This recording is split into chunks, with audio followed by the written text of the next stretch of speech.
নমস্কার। যে কারণে ভিডিওটা করছি সেই বিষয়টা আগে একবার দেখে নিন, তারপর আমি বলছি। সকলকে আমার অনেক অনেক ধন্যবাদ এবং আরো একবার সকলকে জানাই ঈদ মুবারক।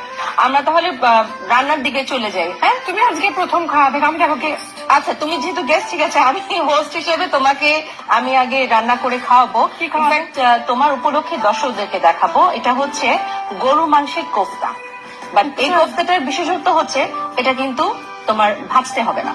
কোফতা ভাজতে হবে না, একটু ডিফারেন্ট ওয়েতে, সেটাই হচ্ছে বিশেষত্ব। এটা দেখিয়ে দিচ্ছি। এখানে গরু মাংসের কিমা আছে, এটা একদম কিমা করে পানি ঝরিয়ে রাখা হয়েছে।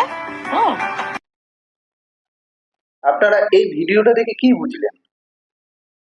আমার ঘরে যে মা লক্ষ্মী মন্দিরে মন্দিরে পুজো দেয়, যে মা ঘরে জানে যে আমার ঘরে মা সরস্বতী আছে, মা কালী আছে, মা দুর্গা আছে, সেখানে সেই ঘরে উনি আমাকে দেখাতে বাধ্য করছে যে কিভাবে ঈদের সময় স্পেশাল রান্না করা যায়।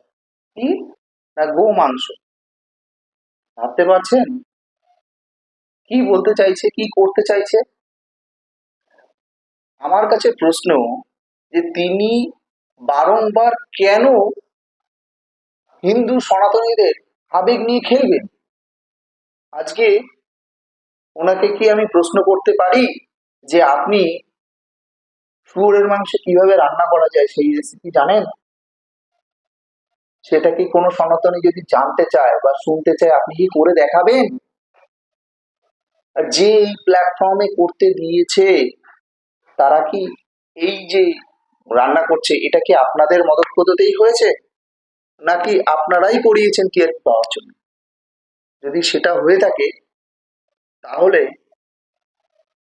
শুনুন, আমি সনাতনী হিন্দু হিসেবে আপনাকে বলছি, আমরা সমস্ত সনাতনী যারা হিন্দু আছি প্রত্যেকের কাছে আবেদন, এবং আমার পরিবারের, আমার বন্ধু বান্ধব স্বজন যারা আছে প্রত্যেকের কাছে বলবো যে এই জি বাংলা প্ল্যাটফর্ম এবং এই যে মহিলা, এর নাম নিতে আমার ঘৃণা আসে যে এ এত বড় জঘন্য কাজ করেছে।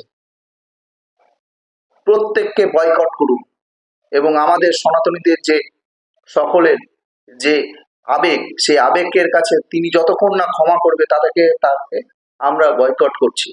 বয়কট সুদীপা চ্যাটার্জি। ধন্যবাদ, ভালো থাকবেন।